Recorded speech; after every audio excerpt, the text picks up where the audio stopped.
Good afternoon.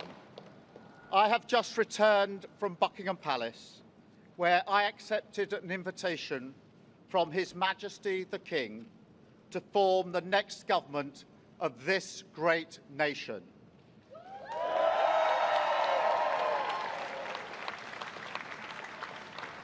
I want to thank the outgoing Prime Minister, Rishi Sunak.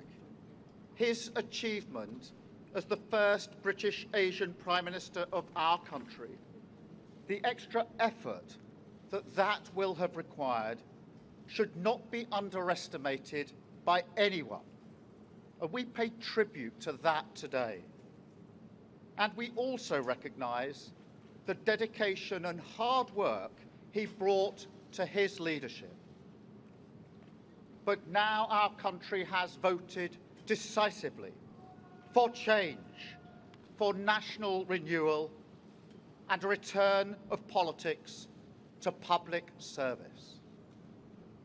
When the gap between the sacrifices made by people and the service they receive from politicians grows this big, it leads to a weariness in the heart of a nation, a draining away of the hope, the spirit, the belief in a better future, that we need to move forward together.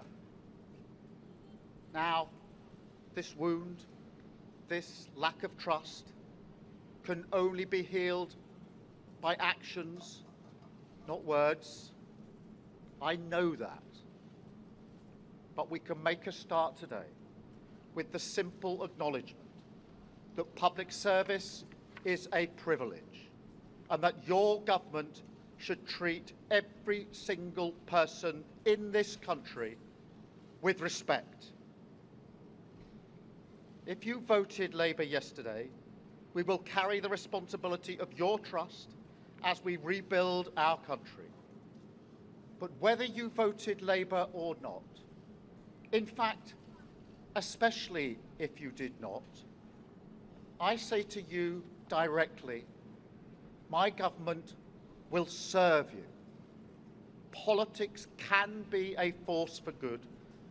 We will show that. We've changed the Labour Party, returned it to service, and that is how we will govern. Country first, party second. Yet, if I'm honest, service is merely a precondition of hope, and it is surely clear to everyone that our country needs a bigger reset, a rediscovery of who we are, because no matter how fierce the storms of history, one of the great strengths of this nation has always been our ability to navigate a way to calmer waters. And yet this depends upon politicians, particularly those who stand for stability and moderation, as I do, recognising when we must change course. For too long now, we've turned a blind eye as millions slid into greater insecurity. Nurses, builders, drivers, carers, people doing the right thing, working harder every day, recognised at moments like this before, yet as soon as the cameras stop rolling, their lives are ignored.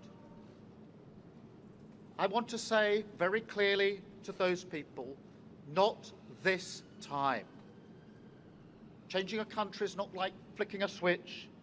The world is now a more volatile place. This will take a while. But have no doubt that the work of change begins immediately. Have no doubt that we will rebuild Britain with wealth created in every community, our NHS back on its feet facing the future, secure borders, safer streets, everyone treated with dignity and respect at work, the opportunity of clean British power cutting your energy bills for good. And brick by brick, we will rebuild the infrastructure of opportunity, the world-class schools and colleges, the affordable homes that I know are the ingredients of hope for working people, the security that working class families like mine can build their lives around. Because if I asked you now whether you believe that Britain will be better for your children, I know too many of you would say no. And so my government will fight every day until you believe again. From now on, you have a government unburdened by doctrine, guided only by the determination to serve your interest, to defy, quietly, those who have written our country off. You have given us a clear mandate, and we will use it to deliver change, to restore service and respect to politics, end the era of noisy performance, tread more lightly on your lives, and unite our country. 4 nations standing together again, facing down, as we have so often in our past, the challenges of an insecure world, committed to a calm and patient rebuilding. So, with respect and humility, I invite you all to join this government of service in the mission of national renewal.